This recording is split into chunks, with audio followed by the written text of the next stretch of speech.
السؤال الأخير في رسالة السائل صلاح عمر من اليمن يقول: من هم أصحاب السنة والجماعة وما هي صفاتهم ومتى نكون منهم؟ جزاكم الله خيرا سماحة الشيخ. أصحاب السنة والجماعة هم الذين يعملون بكتاب الله وسنة الرسول صلى الله عليه وسلم ويتمسكون بهما ويدعون إليهما، وهم أصحاب النبي صلى الله عليه وسلم وأتباعهم بإحسان، هؤلاء هم أهل السنة. الصحابة رضي الله عنهم وأرضاهم من سار في ركابهم واتبع طريقهم قولا وعملا وعظم الكتاب والسنة واحتج بهما واعتمد عليهما، هذا هو صاحب السنة، وهم أهل السنة الذين يأخذون بكتاب الله وسنة الرسول صلى الله عليه وسلم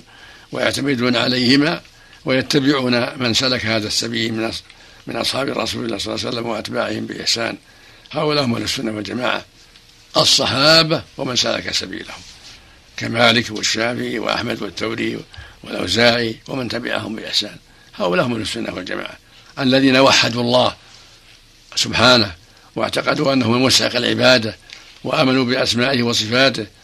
ووصفوه بها جل وعلا من غير تحريف ولا تمثيل ولا تكييف ولا تمثيل، هؤلاء هم السنة والجماعة، وحدوا الله واستقاموا على دينه وآمنوا به وبصفاته وخصوه بالعبادة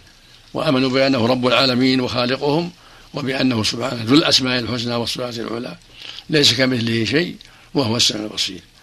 وخالفوا الجهمية والمعتزلة والرافضة وغيرهم من أهل البدع، هؤلاء هم أهل السنة الذين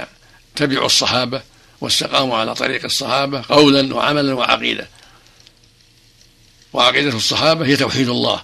وإخلاص العبادة سبحانه وتعالى واتباع أوامر الله وترك نواهيه والوقوف عند حدوده والإيمان بأسمائه وصفاته ووصف الله بها على الوجه اللائق به سبحانه، وليس في ذلك تحريف ولا تعطيل ولا تكييف ولا تمثيل،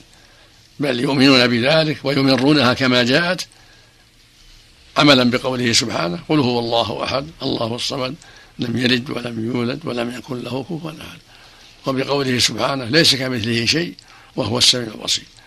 سبحانه وتعالى. جزاكم الله خيرا